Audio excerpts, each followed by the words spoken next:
2 years after the first Valdrine attack, Sarah stood in a place she never thought she'd see. The Galactic Council chambers hung in space above a neutron star, held there by technology that made human science look like cave paintings. She wasn't here by invitation. She was here because Earth had no choice.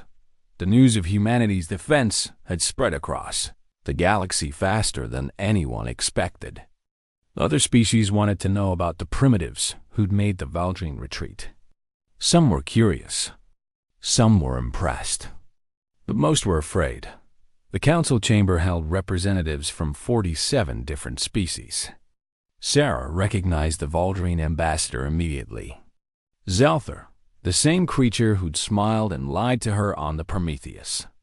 It looked at her with something that might have been respect or might have been hatred. Hard to tell with 6 eyes.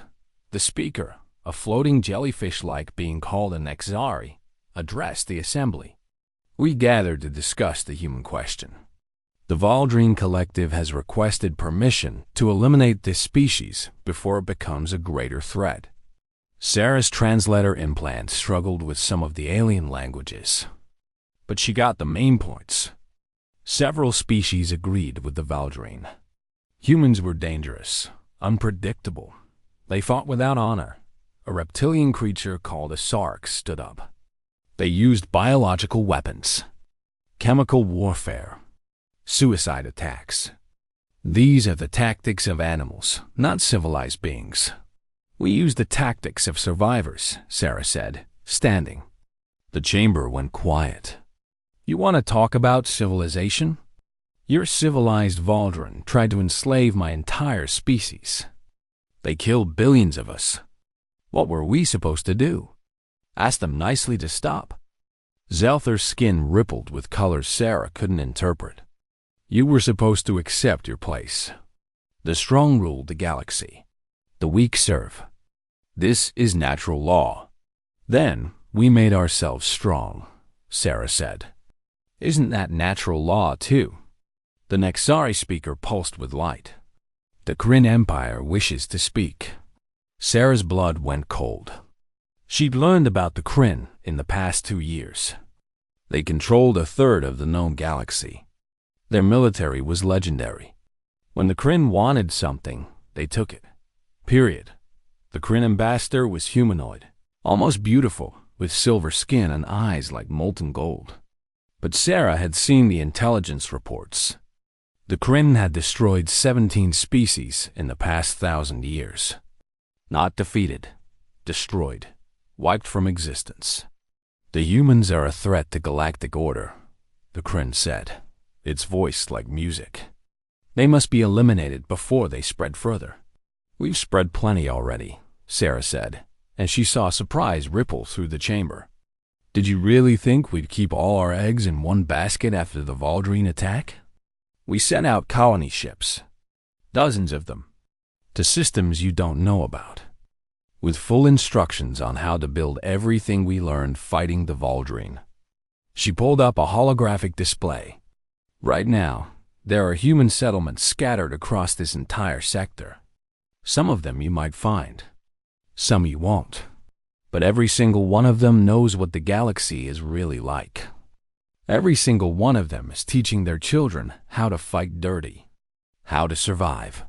You're bluffing, Zelther said. Am I? Sarah smiled, and it wasn't a nice smile.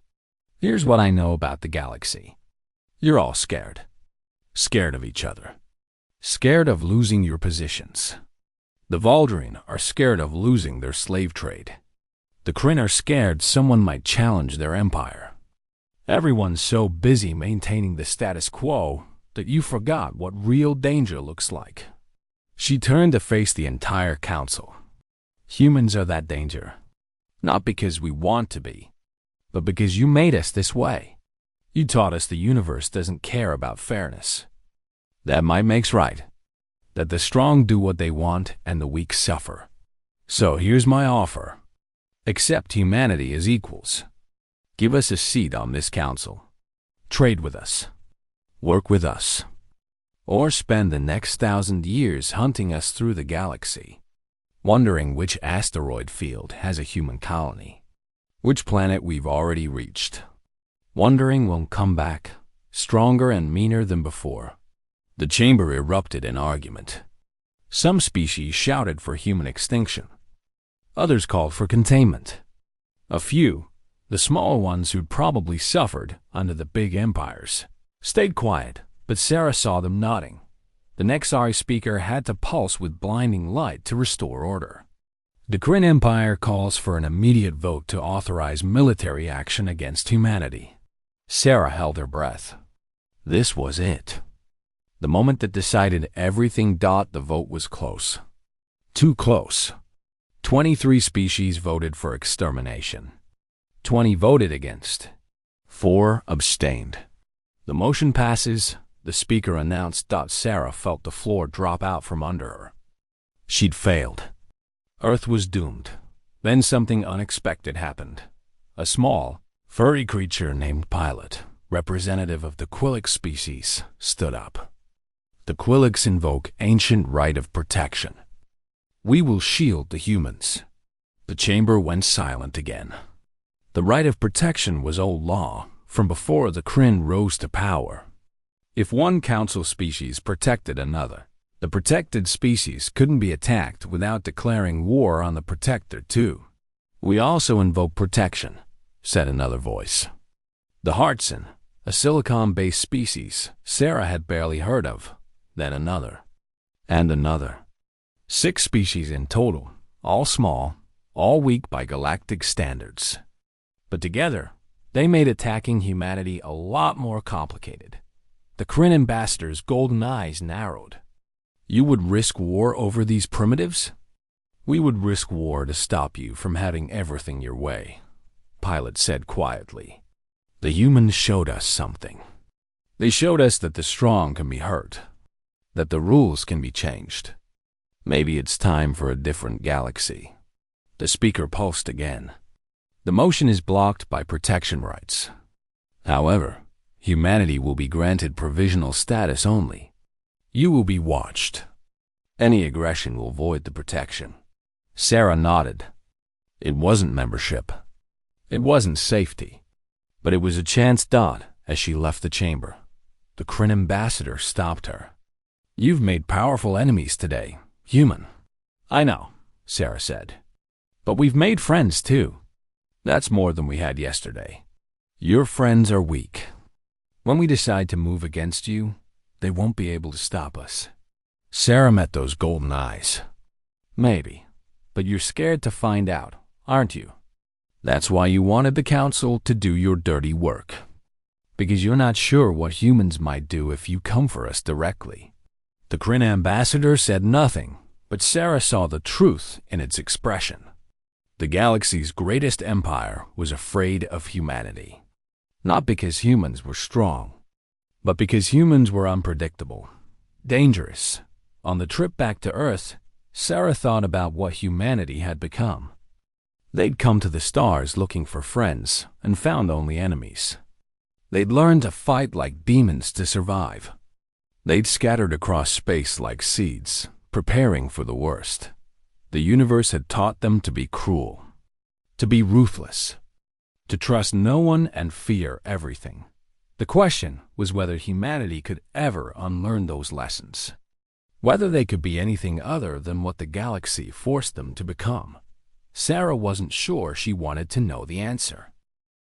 5 years after first contact, Captain Marcus Webb II stood on the bridge of the Retribution and watched the Kryn homeworld grow larger on the view screen.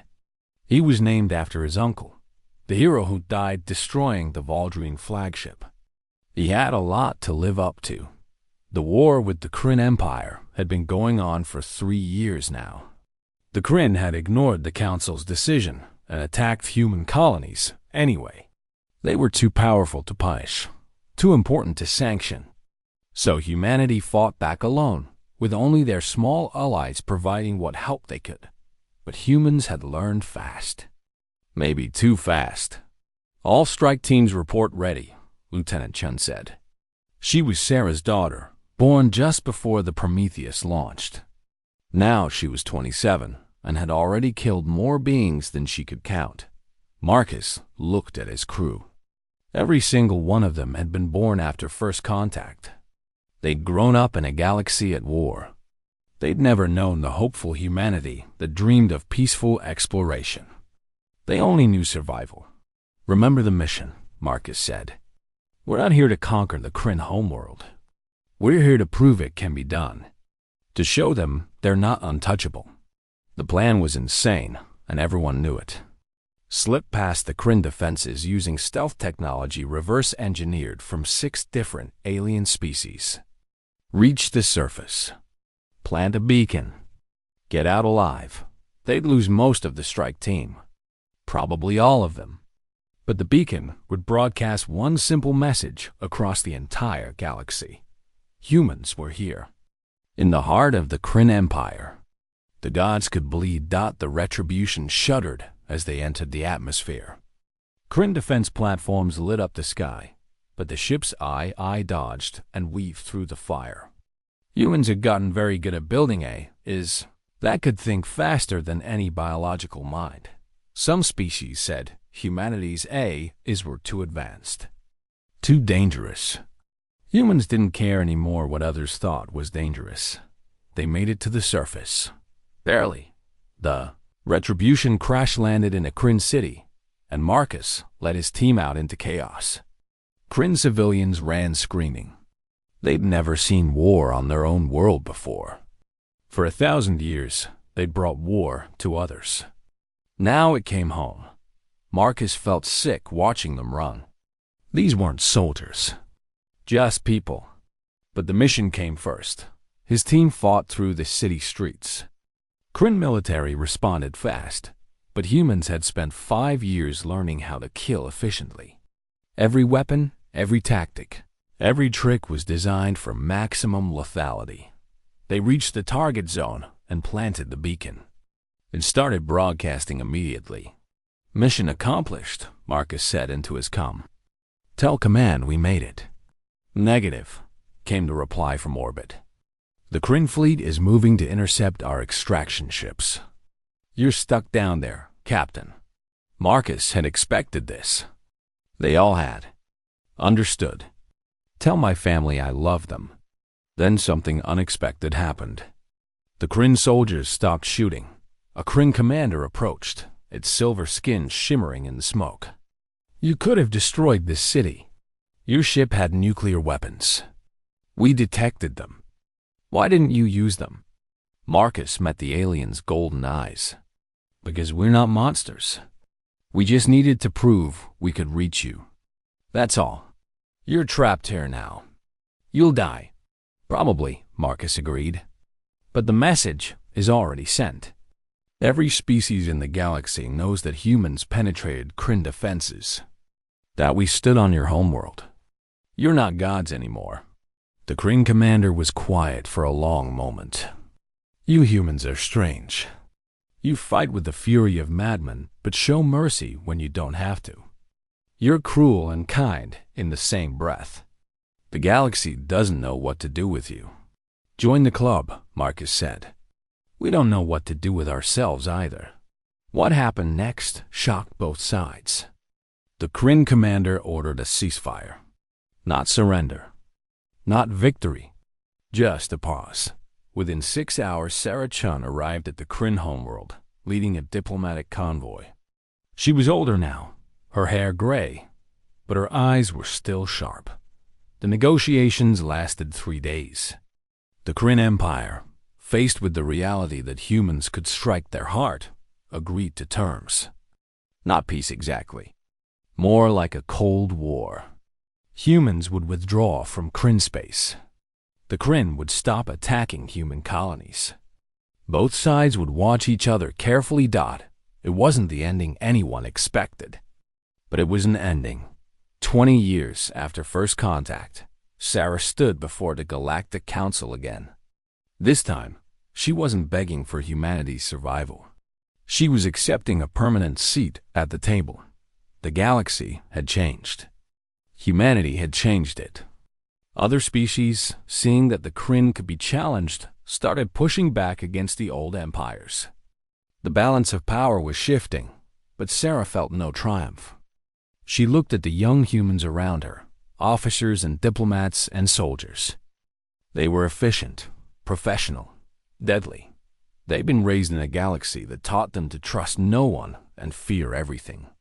After the ceremony, pilot Tequilix found her. The small, furry alien had been humanity's first friend and one of the few. "You seem sad, Sarah-chan. Your species has achieved so much." "We survived," Sarah said. "But I wonder what we lost along the way. We came to the stars hoping to find wonder. Instead, we found the war that made us into weapons." Pilot's ears drooped. "The galaxy taught you cruel lessons." "It did," Sarah agreed. "And we learned them too well. Look at our children. They're brilliant tacticians, fearless warriors, cold strategists. But they've never known peace. They don't know how to dream anymore, only how to survive." "Perhaps that will change now," Pilot said hopefully. Sarah wanted to believe that. But she'd seen the latest military reports. Humanity was building weapons that frightened even the Kryn, designing strategies for conflicts that hadn't happened yet, preparing for threats that might never come. The universe had taught humanity that only the strong survive. That mercy was weakness. That fear was the only currency that mattered. And humanity had absorbed those lessons completely. The question that haunted Sarah was simple. Could humanity unlearn what the galaxy taught them? Could they become dreamers again, or were they trapped as warriors forever? She watched a group of young human officers laughing together as they left the council chambers. They wore their uniforms proudly. They'd never known humanity before the Valdrine. Before the war. Before everything changed, thought maybe that was okay. Maybe this was what humanity needed to be now. Not explorers or dreamers, but survivors, protectors. The species that learned the universe's cruel lessons and refused to become victims. But late at night, Sarah still remembered the Prometheus. Remembered how excited they'd been, jumping to FTL for the first time. How they'd believed the universe would be full of friends. That innocence was gone forever. The universe had taught humanity what it really was, a cold place where only the ruthless endured. And humanity had learned that lesson so well that they'd become teachers themselves. Now other species looked at humans with the same fear humans once felt looking at the Valdrine. The prey had become predators. The students had surpassed their teachers. Sarah didn't know if that was victory or tragedy. Maybe it was both. Maybe that was the final lesson the universe had to teach. Survival and loss weren't opposites.